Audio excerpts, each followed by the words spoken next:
My name's John Allpress. I work for the FA. That's why I've got this silly stuff on. And tonight we're going to work with some lads out on that pitch.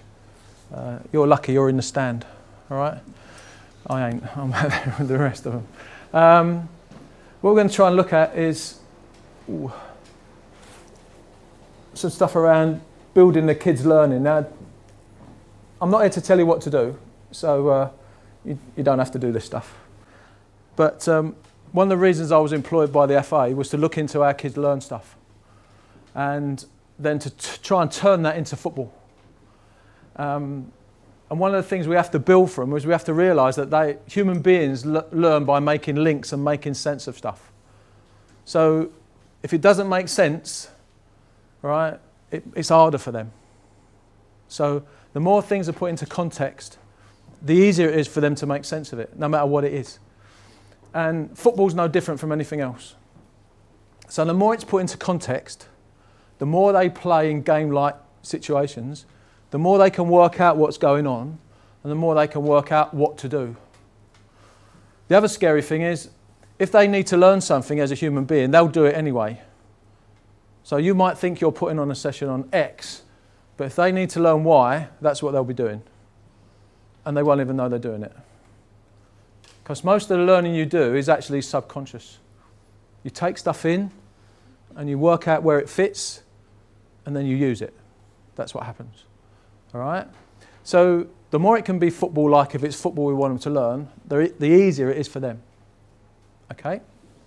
So if in terms of what you design for them, if you design the right games and practices, that will help them in their learning needs, which is what this little thing's about. So is it relevant? So is it stuff the players need help with? So you can tell that. So is it stuff they need help with? Do they have enough goes? Do they get the option to have enough goes at it? Is it real? So are you playing association football? Or are you playing another game? All right? Because one of the things we tend to do, and this is a big debate among us lot at the moment, is that we've set up a game which isn't association football and we get the kids to play it for about 3 or 4 years at the beginning of their career. And then we tell them, forget that one, we're going to play another game now. And it's quite hard. It's quite hard to unlearn stuff. All right? So if you play a game that's got no offside in, that's quite tricky because it's offside that defines what the game is. So it's quite hard to unlearn that.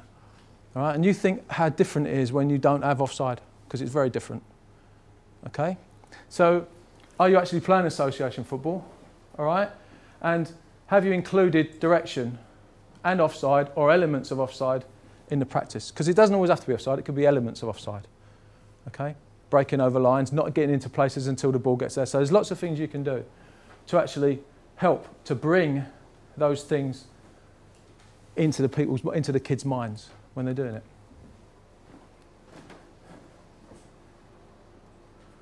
Okay? So, sorry, can I ask a question? You can. Just a quick one. When you talk about association football and making it real, Yep. for example, with under 8s, say like 4-goal game, Mm-hmm. do you class that in the same light as no offside? Or, so you know, Depends what you're doing a 4-goal game for. or any variant of the game, game with the goals. Depends what you're doing it for. Depends what you're doing it for. I wouldn't say never. I said at the beginning, I'm not here to tell you what to do.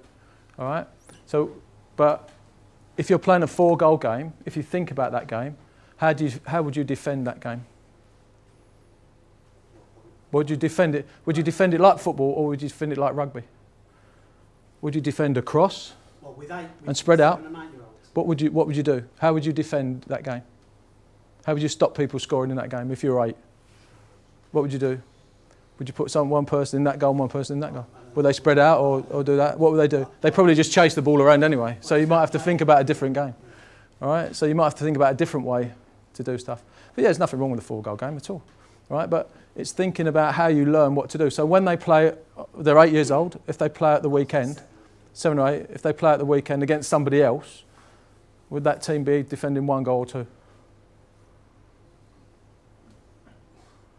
Well, obviously 1. Well, exactly. So why play with 2 goals? It's just, you know, it's a way. When you learn how to play tennis, when you're little, they don't play tennis without a net. There's always a net there. Okay, so when you go to a tennis club, you don't see many courts set up without nets, do you? Because it's the net that defines the game. Okay, so when you learn how to play tennis, it's a low to high game. Okay, so you see little kids with great big rackets going like that. Like that. I know, because I've been there. Okay, and then the reason they're doing that is because they have to get the ball over the net. Okay, so they have to learn this skill where they brush the ball and get it over the net. And it goes like that. Okay, yep. If there's no net, what happens? What do they do now? They go like this. So they're learning something different. Play table tennis, do you ever see table tennis without nets? Because what do you have to learn to do in table tennis? Lift the ball over the net. So you learn the skills you need to learn in order to play. And those skills have to be linked to the decisions you make. And the earlier you can do that, the better. So when you learn how to play a piano, you learn how to play, you learn to use one hand or two?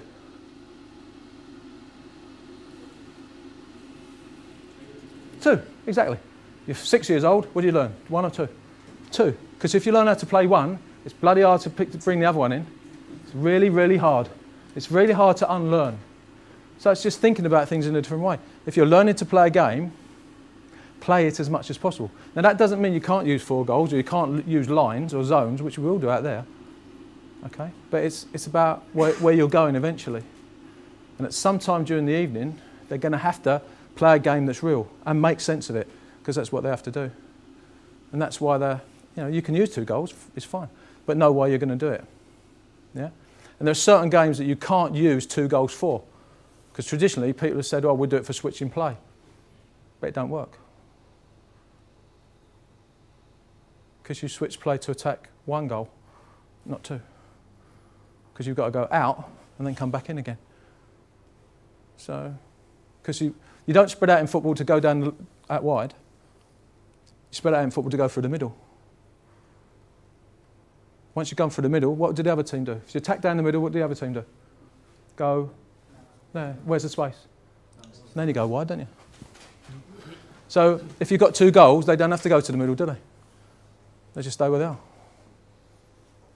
Depends what you're doing.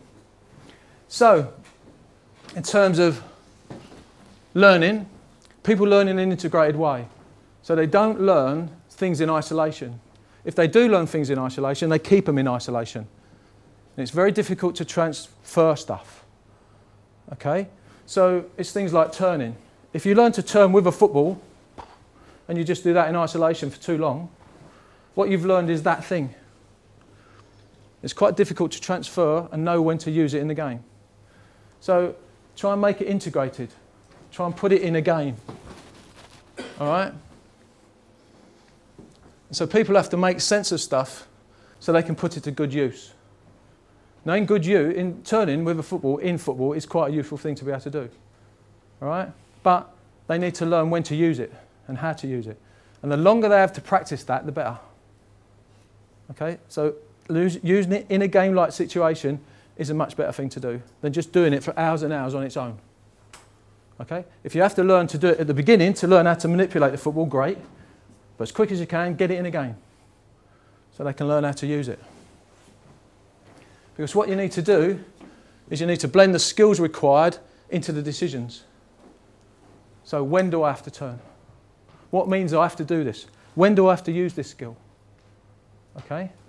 And it's quite important that as soon as you can, you get it into the game that people are learning to play. All right? So get it into the game, get it into the game, get it into a game. All right? So that they can learn how to play. Ooh, one more. So what we're going to try and do is show you how to sort of scaffold bits and put bits together. Okay? Because if you just don't do something out there, it doesn't make any sense. It won't make any sense to them, okay? And it won't make any sense in the story of what they're learning, okay? Because you have to build things up gradually for people to understand what's going on. So what we're going to try and build on tonight is some sort of arrival activities, dropping some seeds in of what's to come, okay? Some game-like activities to revisit and reinforce stuff. Okay, a part practice if necessary to establish the new stuff, or if I look at it and think, well, actually it is established, I might not use that, and then go to a whole game to blend in the new stuff to the stuff we've already learned. Okay, so it's like a scaffolding bit. And the reason that's important is, how many people only work with their kids once a week? Yeah, so once a week. If you do something and then revisit it a week later, without any reminders, it's gone. All right? Or a great part of it's gone. Okay? They reckon that after about 48 hours, the stuff that you learned, if you don't repeat it, it's starting to go away. You're starting to forget it. Okay? So, especially, one of the things that helps is to remind the kids, if you can, about what they've been doing, and gradually build. And it's even more important to do that if you're only doing it like once a week. If you're doing it more often, it's still important to revisit it. So if you've got the kids twice a week, it's still important to revisit. So you might, if you've got them Tuesday, Thursday and Saturday for a game, it's quite important to try and revisit the stuff that you've done, so it re-establishes it so you can build. Okay? Don't forget, if you're dealing with young players, you've got lots of time. As long as you change how you think about what's going on. Okay? If they're young, it's just like a story, really, that they're involved in. Okay, for their learning. So, yes, when they come and play football on Saturday, yes, it is important that they try hard and play to win if that's what because they will do, right? But as long as you know it's part of a thing that you're doing over time. Okay? So how long have you got the kids for? Maybe if you get them for when they're sort of, if it's anything like Aaron's football team, they started playing when they were about 8 or 9. They're now 13. So they've been going for about 5 years now. Okay? And they are learning, getting better. They train, sometimes they train once a week, sometimes they train twice a week. Right? But what we've got the coach doing is doing this revisiting stuff, going back. And sometimes I go and help him with it. But he's getting quite good now. Sometimes if he doesn't know what to do, what do you think we said to him? So if there's no one there to help him, what have we said to him? They got him for an hour, about an hour and a bit. If there's no one there to help you and you're not sure what to do, because he isn't, he's like the manager, he's a paper hanger. So he's not that sure what to do. He's a great guy, he runs the team, okay? And what we said to him, what do you think? Let him have a game, yeah. Let him have a game. With 2 teams and play, okay? Because that means they're getting another hour's football on top of the time they play at the weekend. So if you're not sure what to do, and you end up just having queues and people waiting around, they're wasting their time. So put them in, if you're not sure what to do, put them in 2 teams and let them play. Okay? And that's a big message. So we're going to look at some of this stuff tonight. Okay? I might use that depending on how they're doing, like if I think they need reminding. Okay? And bearing in mind the weather, because it ain't the best. Okay? And just to put it in context. Now, this is not real, all right? It's just a showcase thing. But what I'm doing tonight, if it's going to make sense to the players, is part of a story, okay?